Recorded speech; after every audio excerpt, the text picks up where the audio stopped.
तो हेलो बच्चे, आज आप लोग का बताया जा रहा है बिहार बोर्ड इंटर परीक्षा देने वाले बच्चे जो तैयार हो जाएं और जो क्लास 12th का आर्ट्स जो है वह चैप्टर नंबर 2 है। और यह खास करके कोई बच्चे अगर कंपटीशन क्षेत्र में भी अगर पढ़ रहे हैं तो भी देख सकते हैं। तो सबसे पहले हम लोग चलेंगे दो ध्रुवों का अंत के बारे में आज हम लोग जानेंगे कि दो ध्रुवों का अंत कैसे हुआ था। दो ध्रुवों का माने दो ध्रुव कौन कौन सा था। तो याद रखिएगा, यह शीतयुद्ध अगर कोई बच्चे नहीं पढ़े हैं तो शीतयुद्ध की कहानी पहले अगले वीडियो का आराम से सुन लें, और बाद इस वीडियो को देखने में आसान होगा और अच्छा भी लगेगा। तो चलेंगे बच्चे, दो ध्रुवों का अंत पाठ नंबर 2 है, मतलब दूसरा चैप्टर है। यह दो ध्रुवों का अंत चैप्टर के नाम है।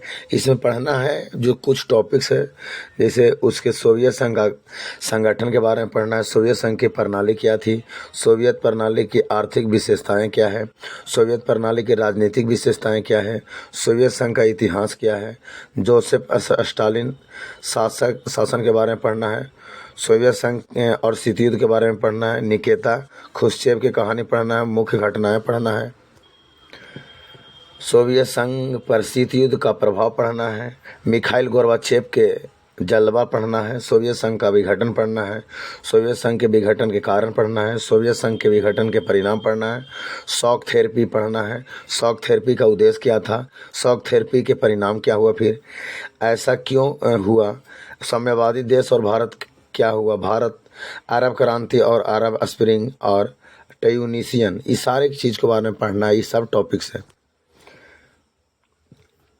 उसके बाद मोहम्मद बाऊजी जी कौन थे, इसके बारे में मुख्य समस्या के बारे में, मोहम्मद बाऊजी का मृत्यु कब हुआ था, ट्यूनीशिया के लोगों के विद्रोह क्यों किया गया, अरब स्प्रिंग परिणाम क्या है, मध्य पूर्व का संकट क्या है, अफगानिस्तान क्या है, अफगानिस्तान का राजनीतिक समाजवादी हस्तक्षेप, यूआरएसएस यानी सोवियत संघ और अफगानिस्तान के बारे में, अफगानिस्तान का युद्ध, अफगानिस्तान के युद्ध की समाप्ति, अफगानिस्तान का युद्ध की समाप्ति के बाद खाड़ी युद्ध, ये सारा चीज़ टॉपिक्स है। सबसे पहले चलेंगे बच्चे जिसका नाम है सोवियत संघ का गठन। चैप्टर नंबर 2 में सबसे पहला टॉपिक आपका है सोवियत संघ का गठन। और सोवियत संघ का गठन जितना भी टॉपिक्स आपको हम लिखे हैं उस सारा टॉपिक्स को एक में आपको पढ़ाएंगे। सबसे पहले सोवियत संघ का गठन के बारे में जानेंगे कि सोवियत संघ का गठन जो हुआ था 1917 में बोल्शेविक क्रांति के बाद हुआ। मैंने सोवियत संघ का जो गठन हुआ था कब हुआ था, 1917 में। कब, बोल्शेविक क्रांति के बाद हुआ था। और सोवियत संघ को अंग्रेजों में यूआरएसएस यानी जिसको हम बोलते हैं यूआरएसएस के यूनियन ऑफ वायलेट सोसाइटिलिस्ट रिपब्लिक कहा जाता है। सोवियत संघ में कुल मिलाकर 15 राज्य थे। मैंने कहने का मतलब है कि ओकरा में 15 गो गणराज्य बने थे। सोवियत संघ को बनाने में 15 गो गणराज्य बने थे, यानी 15 अलग अलग देशों को मिलाकर सोवियत संघ का निर्माण हुआ था। अब परीक्षा में कैसे पूछता है कि सोवियत संघ का निर्माण कितने गणराज्य मिलकर हुआ था, तो 15 गणराज्य मिलकर हुआ था। कितना हुआ था, 15 गणराज्य मिलकर हुआ था। 15 गणराज्य मिलकर मतलब 15 गो देश मिलकर उस सोवियत संघ का गठन किया था। सोवियत संघ का निर्माण गरीब के हितों को ध्यान में रखते हुए किया गया था।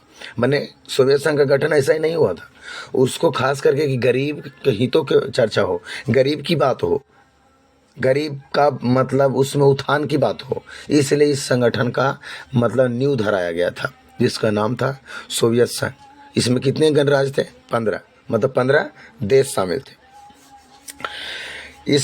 इसे साम्यवाद और समाजवाद विचारधारा के अनुसार बनाया गया। इसका 2 विचारधारा था, केकर, सोवियत संघ का। सबसे बड़ा ध्यान देना ही जरूरी है क्योंकि यही चीज के लिए आगे पूरा 2 ध्रुव का अंत हो गया। लड़ाई इसीलिए लड़ाई हुआ जिसमें अमेरिका और सोवियत संघ में दोनों में हो गया।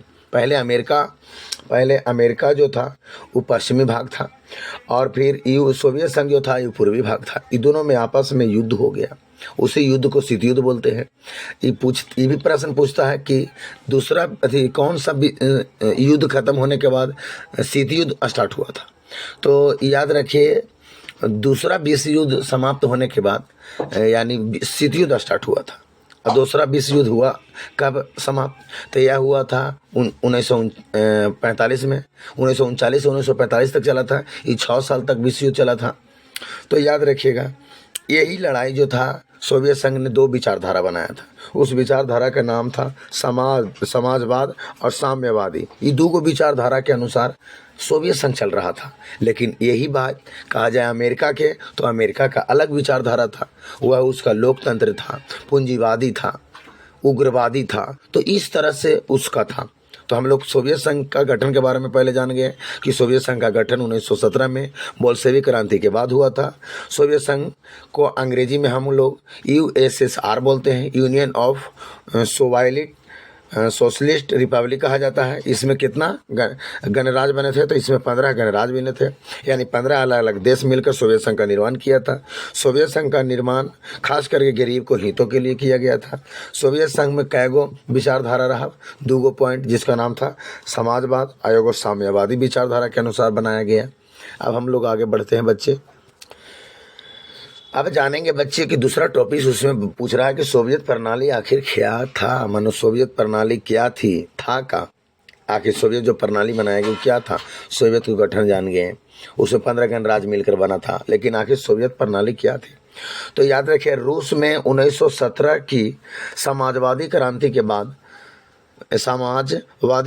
बाद समाजवादी सोवियत गणराज्य यानी यूएसएसआर का निर्माण हुआ, जिसका उद्देश्य एक समता मूलक समाज की स्थापना करना था। माने एक समता मूलक समाज बने, माने एक समान समाज बने, जिसमें पूंजीवादी और निजी संपत्ति का अंत करके समानता पर आधारित समाज की रचना करना था। कि माने समाज को एक ऐसा बनाना है जो एक समान से देखे, सभी को मतलब विचारधारा एक हो। इसलिए इसका सोवियत संघ का माने गठन हुआ था, ये प्रणाली बनाया गया था। इसे व्यवस्था को सोवियत प्रणाली कहा जाता है। ये सारा व्यवस्था अगर जो बना कि विचारधारा अच्छा होना चाहिए, सभी को माने एक समाजवाद पर काम करना चाहिए, तो इस प्रणाली को सोवियत प्रणाली के नाम से जाना गया बच्चे। दूसरे शब्दों में सोवियत प्रणाली वह व्यवस्था है जिसके द्वारा सोवियत संघ ने अपना विकास किया। मतलब कहा गया कि जो व्यवस्था जो बनाया गया था ओकरे हिसाब से सोवियत संघ ने विकास करना भी चालू कर दिया। उस प्रणाली की व्यवस्था को जिसके द्वारा सोवियत संघ ने अपना विकास किया, उससे सोवियत प्रणाली कहा जाता है बच्चे। सोवियत प्रणाली कहा जाता है। सोवियत प्रणाली की आर्थिक विशेषताएं क्या था? मन उसका आर्थिक विशेषता क्या था सोवियत प्रणाली का? जो सोवियत संघ जो बना था अमेरिका से माने लड़ाई लड़ने के लिए, उसका क्या विशेषता था, आर्थिक विशेषता क्या था? तो सोवियत प्रणाली समाज पर आधारित थी, जहां सभी आर्थिक निर्णय संपूर्ण समाज को ध्यान में रखते हुए सरकार द्वारा मतलब लिए जाते थे। माने सब सरकार जो है वो सब कुछ देखते हुए, आर्थिक स्थिति देखते हुए वो एक निर्णय लेता था। सोवियत प्रणाली की नियोजित व्यवस्था थी, यानी नियोजित से अभिप्राय वर्तमान में उपलब्ध संसाधनों का ध्यान में रखते हुए भविष्य के लिए योजना बनाना। माने वर्तमान में हमारे पास कितना संसाधन है और उसी से हमको भविष्य भी देखना है। ये सारा चीज को काम सोवियत प्रणाली कर रही थी, सोवियत संघ कर रहा था। न्यूनतम जीवन स्तर की सुविधा। न्यूनतम जीवन स्तर का अर्थ होता है कि एक ऐसी स्थिति में जिसमें एक व्यक्ति को वह सभी सुविधाएं उपलब्ध हो जिनके बिना उसका समान रूप से विकास करना मुश्किल हो। माने कहने का मतलब है कि वो ऐसा व्यक्ति जिसका सभी चीज की व्यवस्था होना चाहिए, जिससे वह विकास करे। ये प्रणाली बनाया गया था सोवियत संघ का। यह कानून सोवियत संघ के द्वारा बनाया गया था। किसके खिलाफ लड़ने के लिए? यह अमेरिका के खिलाफ लड़ने के लिए, ताकि मजबूत सोवियत संघ रहे। और सोवियत संघ अगर मजबूत रहेगा तो कहीं न कहीं अमेरिका को टक्कर दे सकता है।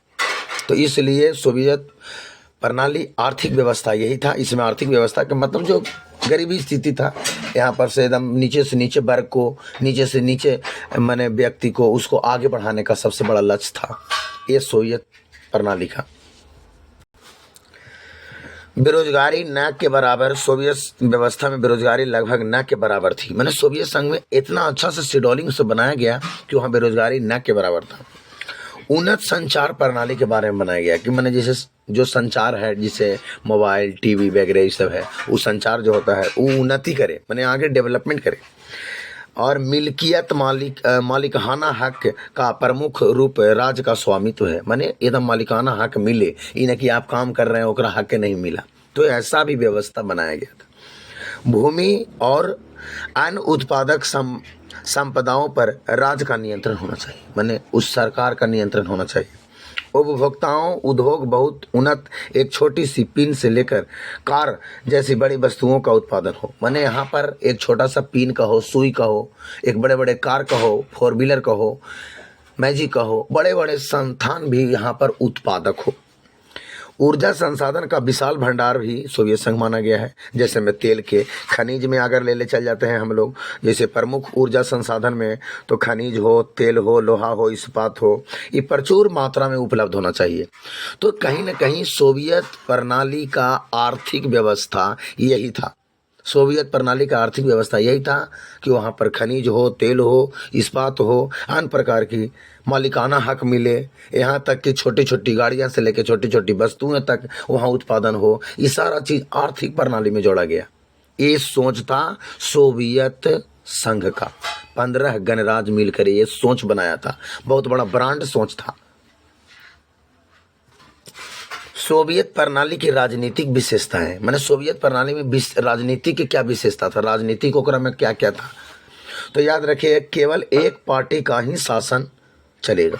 सोवियत संघ में केवल पार्टी यानी कम्युनिस्ट पार्टी का ही शासन था, जिसको हम बोलते हैं CPI, समझ गए, यानी कम्युनिस्ट पार्टी का ही शासन था सिर्फ सोवियत संघ में। यहाँ पूंजीवादी निजी स्वामित्व तथा मुक्त व्यापार का विरोध था। माने यहाँ पूंजीवादी भी नहीं चलेगा, निजी स्वामित्व भी नहीं चलेगा, मुक्त व्यापार का विरोध भी था। व्यापार भी मुक्त नहीं होना चाहिए। किसी अन्य राजनीतिक पार्टी को बनाने की छूट नहीं था। मतलब कोई ये नहीं है कि कोई दूसरों पार्टी आकर संगठन बना ले, ये भी नहीं था। ये बहुत बड़ा ठोक ठेठा के वहाँ के राजनीतिक था। कहाँ का? सोवियत संघ का। सोवियत संघ का इतिहास बहुत रहा है। उसमें एक व्यक्ति थे जिनका नाम था जोसेफ स्टालिन। जोसेफ स्टालिन ने शासन किया कब? 1924 से 1953 तक किया। एक व्यक्ति का नाम था जिसका नाम था जोसेफ स्टालिन, और उन्होंने शासन किया कब तक? 1924 से 1953 तक। इन्होंने 1924 1953 तक सोवियत संघ का नेतृत्व किया। मतलब उसका माने नेतृत्व करता का मतलब होता है उसके हाथ में मुट्ठी में ही सोवियत संघ था। तथा इन्होंने सोवियत संघ के विकास में महत्वपूर्ण भूमिका भी निभाई। जब उसका हाथ में जब दिया गया, मैंने कहने का मतलब कि पावर, तो उन्होंने अहम भूमिका भी निभाई। उनका काम भी बहुत अच्छा से रहा। काम क्या रहा से समझिए, मैंने कार्य क्या रहा? उद्योगों की बढ़ावा दिया गया। मैंने कंपनी, जूता फैक्ट्री, ईंटा, अन्य प्रकार के उद्योगों, सिलाई मशीन, अन्य प्रकार की जितना भी है, ये सारा चीज उद्योगों के बारे में पूरी तरह से बढ़ावा दिया गया। द्वितीय विश्व युद्ध में जीत दिलाई, यानी द्वितीय विश्व युद्ध जो हुआ उसमें भी कहीं ना कहीं बहुत बड़ा उस चीज को, उसमें जीत दिलाने का सबसे बड़ा हाथ उसी का था। नहीं तो धुरी राष्ट्र को भी हराना असंभव था बाबू, क्योंकि जर्मनी भी था। लेकिन अगर जर्मनी को हराने के लिए, यानी मित्र राष्ट्र को हराने, धुरी राष्ट्र को हराने के लिए मित्र राष्ट्र में जो अमेरिका और सोवियत संघ जो साथ था, उसमें कहीं बड़ा योगदान इसका भी था, बहुत बड़ा योगदान था। खेती का बलपूर्वक समूहीकरण किया गया। मैंने कहने का मतलब है कि खेती पर जोर दिया गया, समूहीकरण पर। मैंने सभी समूह मिलकर खेती किया जाए। खेती नहीं किया जाएगा तो डेवलपमेंट कैसे होगा? देश का आर्थिक स्थिति मजबूत कैसे होगा? ये सारा चीज के बारे में काम किया कौन? उस व्यक्ति का नाम था जोसेफ स्टालिन। क्या नाम था? Joseph Stalin. और कब से कब तक शासन किया था? 1924 से 1953 तक किया था, है कि नहीं? अब सोवियत संघ और शीत युद्ध, सोवियत संघ में शीत युद्ध की जो चालू हुआ उसको बारे में वर्णन कर रहा है कि सोवियत संघ और शीत युद्ध है क्या। तो याद रखिएगा 1945 की कहानी। 1945 में द्वितीय विश्व युद्ध जैसी खत्म हुआ और तुरंत उसके बाद 2 महीना भी नहीं हुआ बाबू और शीत युद्ध स्टार्ट हो गई। यानी 1945 में द्वितीय विश्व युद्ध खत्म होने के बाद तुरंत शीत युद्ध चालू हो गया। जिससे पहली थी कि अमेरिका और दूसरा था सोवियत संघ।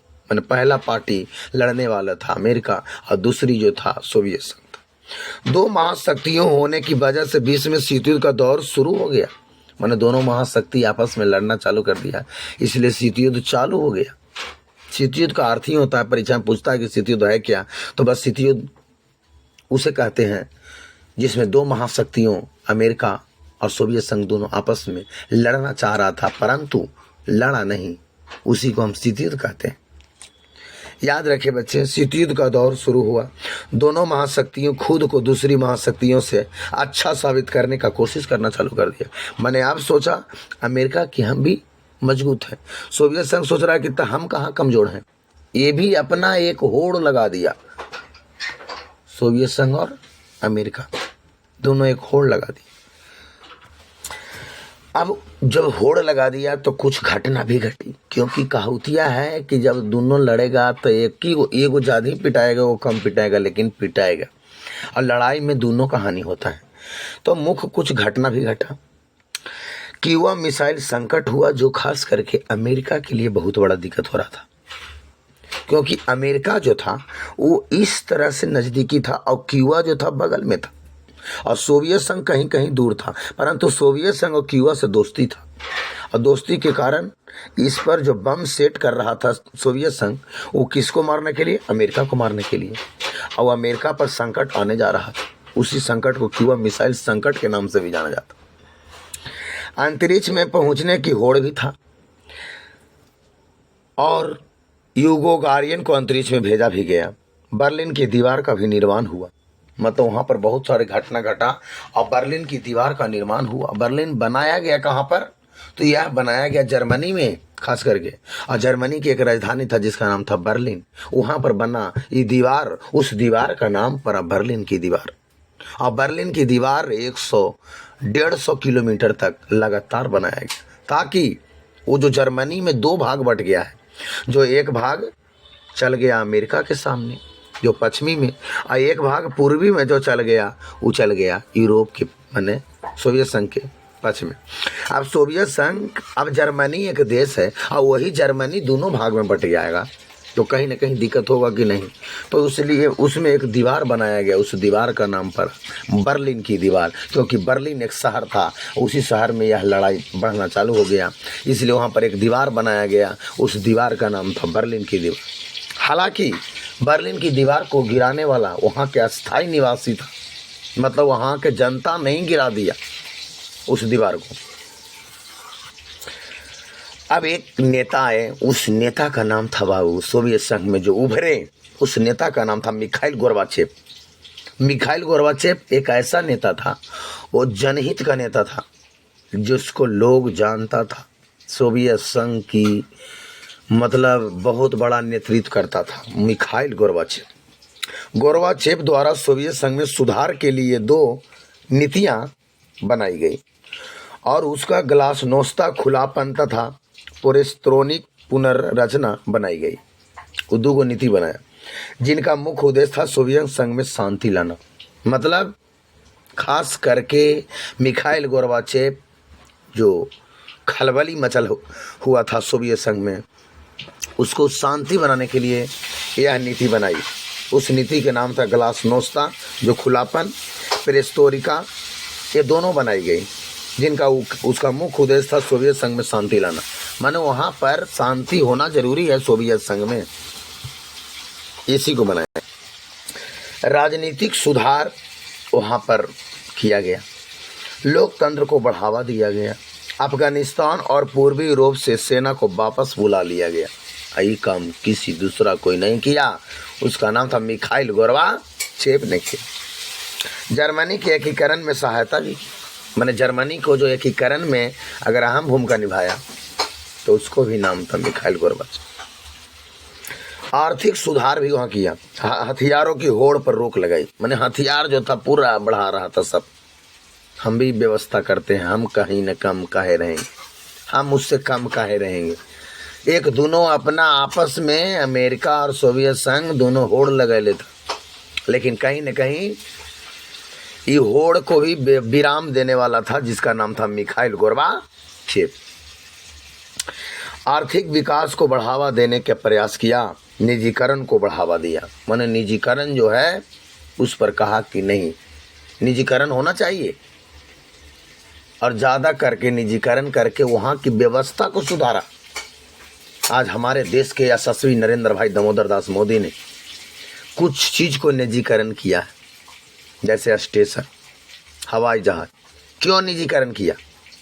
निजीकरण अगर नहीं करता तो हमारे देश में जो कुछ लोग कर्मचारियां काम कर रहे थे वो ऐसे कर रहे थे जैसे लग रहा है कि सरकारी हो गया तो वहाँ का सिस्टम कुछ भी नहीं है, सिर्फ तो पैसा। इसका कोई व्यवस्था नहीं अच्छा था। पब्लिक के व्यवस्था चाहिए किसी जगह पर, चाहे तो पैसा 2 पैसा लग जाए, कोई दिक्कत नहीं। यही बात को मोदी जी का लगा कि नहीं, जब सोवियत संघ जैसा देश के नेता जब निजीकरण कर सकता है तो हम काहे न कर सकते हैं। तो इन्होंने उससे कुछ सीखा और अपना देश में निजीकरण भी किया, जिसको हम बताएं हवाई जहाज, रेलवे स्टेशन, ये सारा चीज़ को। लेकिन आज विपक्ष के लोग, नेता लोग कुछ तो आवाज़ उठा रहे हैं। लेकिन सच्चाई बात यही है कि निजीकरण के बारे में जानकारी अगर लेंगे तो उनको समझ में आया कि निजीकरण एक तरफ से सही किया जा रहा है। क्योंकि अगर निजीकरण नहीं करेंगे तो काम पब्लिक के क्षेत्र में घटता है, कर्मचारी की तो दिक्कत है ये है, क्योंकि अब काम करना पड़ेगा। क्योंकि काम करोगे तो पैसा मिलेगा, अब काम ना करोगे तो पैसा नहीं मिलेगा। अब ये हो गया निजीकरण का मतलब ही। अब पहले था कि अगर निजीकरण नहीं भी है तो काम करो या मत करो, तुमको पैसा आ रहा है, खैनी ठोको पैसा लो, ये परिस्थिति बनाओ। इसलिए निजीकरण के बारे में मिखाइल गोर्बाचेव से सीखे और बड़े बड़े देश का नेता लोग भी उससे सीखा।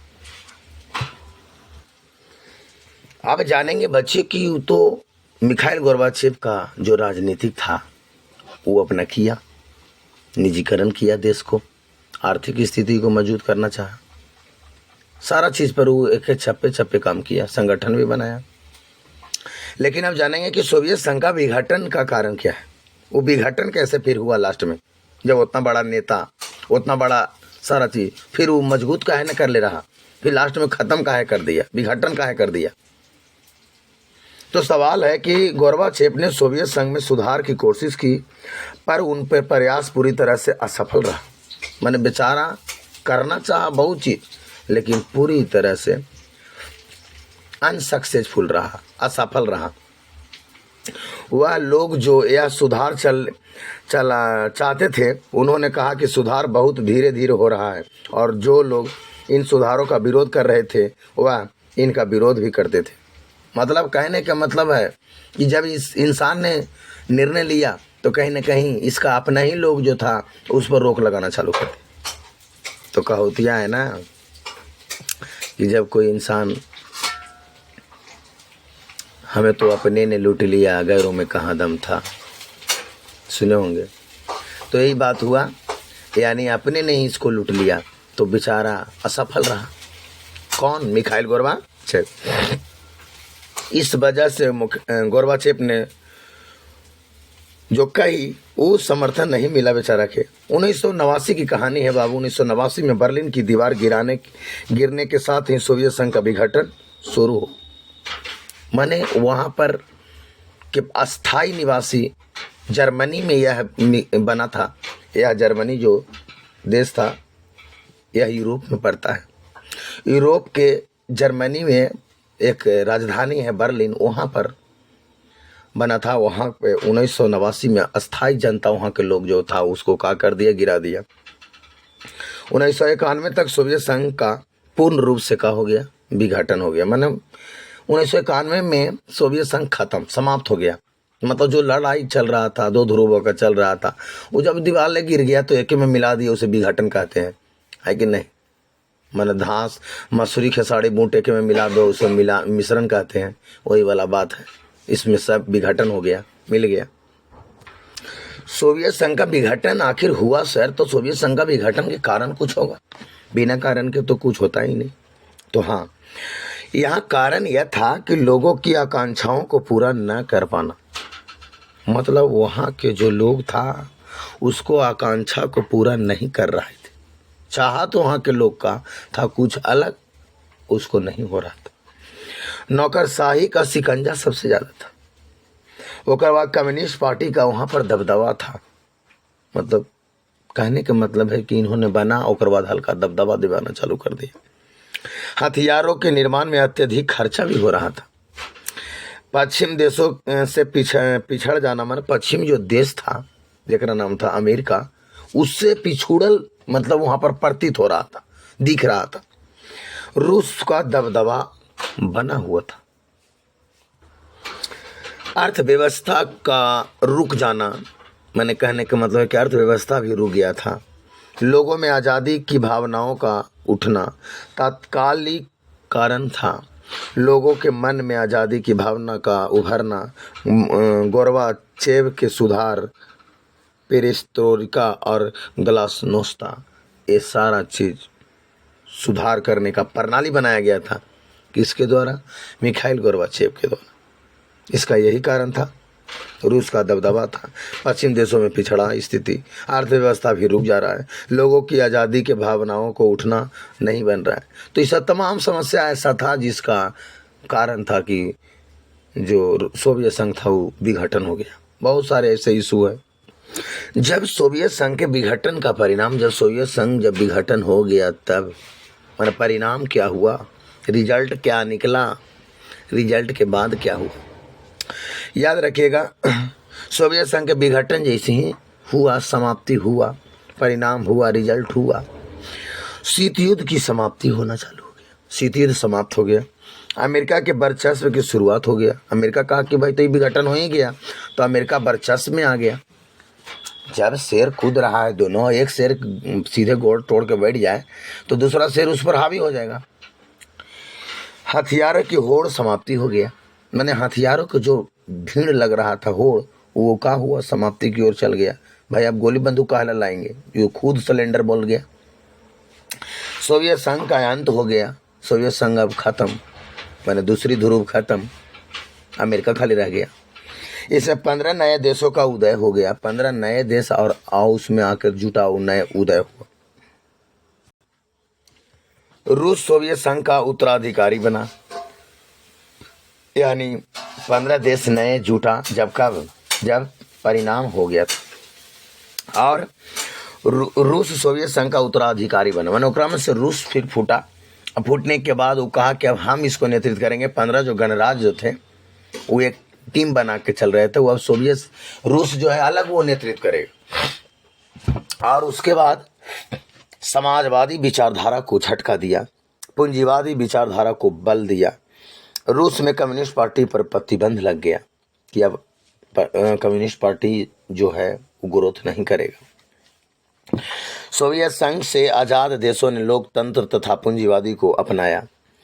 रूस को वह सभी अधिकार मिले जो कि सोवियत संघ के पास थे, जैसे कि संयुक्त राष्ट्र संघ की सुरक्षा परिषद में अस्थायी सदस्यता और संधिया सोवियत संघ द्वारा की गई थी, वह भी सभी अब रूस के द्वारा किया गया। तो बच्चे जलेंगे शॉक थेरेपी। शॉक थेरेपी हम लोग के अगले टॉपिक्स हैं। शॉक थेरेपी के बारे में जानेंगे ध्यानपूर्वक। शॉक थेरेपी आखिर है क्या? शॉक थेरेपी का अर्थ होता है कि आघात पहुंचा कर उपचार करना। मैंने तोरा मार दिया और फिर हम इलाज भी करी थी, उसे हम शॉक थेरेपी कहते। मतलब वहाँ का ये व्यवस्था था कि शॉक थेरेपी का अर्थ होता है कि आघात पहुंचा कर उपचार करना। मैंने पहले घात पहुंचा देना, आघात पहुंचा देना, उसके बाद उपचार करना। 1991 में जब सोवियत संघ का विघटन हुआ तो नए बने देशों में पूंजीवादी अर्थव्यवस्था को स्थापित करने के लिए विश्व बैंक और अंतर्राष्ट्रीय मुद्रा कोष द्वारा शॉक थेरेपी का निर्माण किया गया। मतलब विश्व बैंक और अंतर्राष्ट्रीय मुद्रा, ये दोनों के द्वारा एक शॉक थेरेपी का निर्माण किया गया। शॉक थेरेपी का निर्माण किया गया क्योंकि सोवियत संघ समाजवादी विचारधारा पर बना था, इसलिए वह सभी उद्योग सरकार अधीन काम किया करते थे। जब सोवियत संघ के विघटन के बाद इन सभी देशों में पूंजीवादी व्यवस्था स्थापित की जानी थी। शॉक थेरेपी के द्वारा सभी सरकारी उद्योगों को निजी के हाथों में सौंप देने का प्रावधान था। मतलब शॉक थेरेपी का साफ सोच था उस बना जिसका कि एक निजी के हाथों में सौंप देना है, वो काम करेगा। दूसरे शब्दों में अगर कहा जाए तो गवर्नमेंट सेक्टर को प्राइवेट सेक्टर में बदलना ही शॉक थेरेपी था। मतलब गवर्नमेंट सरकारी वाला चीज़ था, वो कोची में कन्वर्ट कर देना है प्राइवेट में ही शॉक थेरेपी का। जो अभी हम चर्चा कर रहे थे कि हमारा देश का प्रधानमंत्री यशस्वी नरेंद्र भाई दामोदर दास मोदी ने यही का किया, शॉक थेरेपी ही किया, जिसको हम बोलते हैं हवाई जहाज़ के क्षेत्रों में, रेलवे स्टेशन के क्षेत्रों में। बस जहन विद्यालय अगर हो गया तो समझना कि शिक्षा भी सुधर जाएगा। तो ठीक है, फिर हम मिलते हैं अगले वीडियो में, और आप लोग से यही रिक्वेस्ट है कि वीडियो को पूरी तरह से लाइक करें और शेयर करें, और जब अधिक से अधिक शेयर आप लोग करिएगा, जो कमियां रहेगा उसका कमेंट में ज़रूर लिखें ताकि उसको हम पूरा करें। 72 से 72 पूरा प्रयास करेंगे कहानी को, लेकिन सुनने का प्रयास करिएगा, क्यों पॉलिटिकल साइंस और इतिहास ये सब सुनने का चीज़ है, ना कि रटने का चीज़। इसको सुने एक बार और उसके बाद उस पर लिखना प्रारंभ कर दें, नोट्स बनाना चालू कर दें, बीच बीच में रिवीजन चालू कर दें, तब नंबर का आपका आंकड़ा पता चलेगा। क्योंकि 100 नंबर के प्रैक्टिकल नहीं है, जितना आपका आएगा उतना नंबर मिलेगा। तो याद रखें, मेहनत करें। Thank you.